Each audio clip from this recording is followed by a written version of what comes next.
Okay, Puretch, part 2 in the darkroom. Walk in and push the power button. Let this thing warm up for maybe 5 minutes. Once it's warmed up, using 2 hands, you're going to open up the vacuum unit. You're going to place your plate with the film side up, the Puretch side up, in the middle. And then you're going to take your transparency, double check that you know which way is up, and then you're going to place it face down on your plate. And very carefully, with 2 hands, lower the glass on your exposure unit, lock the hasps in place. Reach over and hit the button to turn on the vacuum. After 10 or so seconds, the vacuum should be fully humming along, and you move that red film out of the way and close the curtain. And then reach over and press start. You got a 5-second countdown. Turn around, cover your eyes, and your plate is going to expose. There's the bright blue light. So after it's exposed for its full amount of time, you're going to reach back over and turn off the vacuum. Flip that red film back.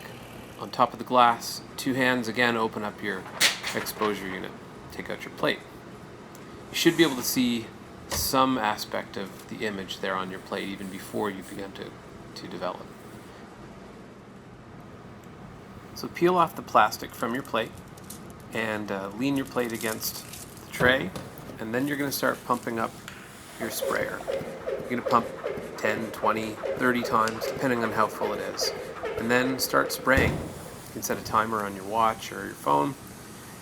Once your full minute of developing with the sprayer is up, you're going to rinse your plate with water, then you're going to spritz it with vinegar, and then you're going to rinse it with water again.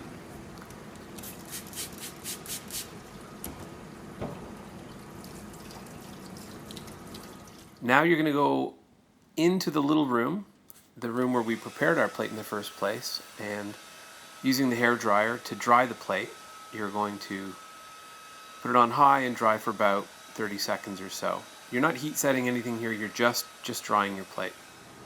So it's important before we leave the darkroom that we give this plate a little bit more light. So you're going to close up the exposure unit and then place your plate on top. No transparency, no vacuum.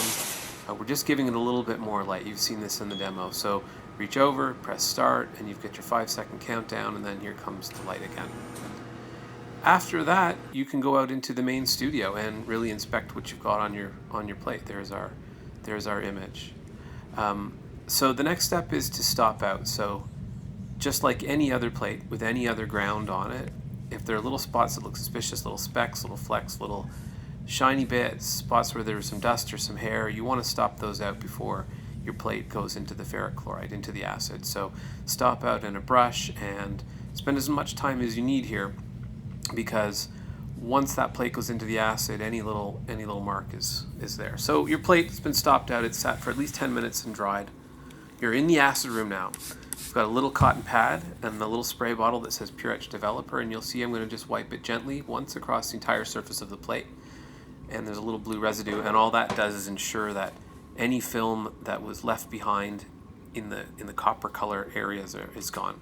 And then it goes into the acid for 2 minutes or so.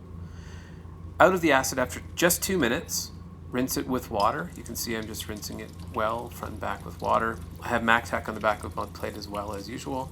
And now it's time to set up the airbrush to aquatint. So here's our airbrush.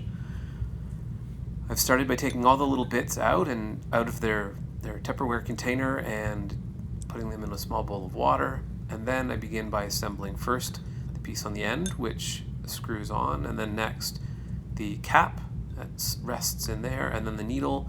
You see how it slides in from behind. And once those 2 parts come together, we'll twist the cap around and it's threaded. Oh, you can see that someone left the nut in a little tight, so I've loosened that up first, and now I'm screwing the cap onto the needle.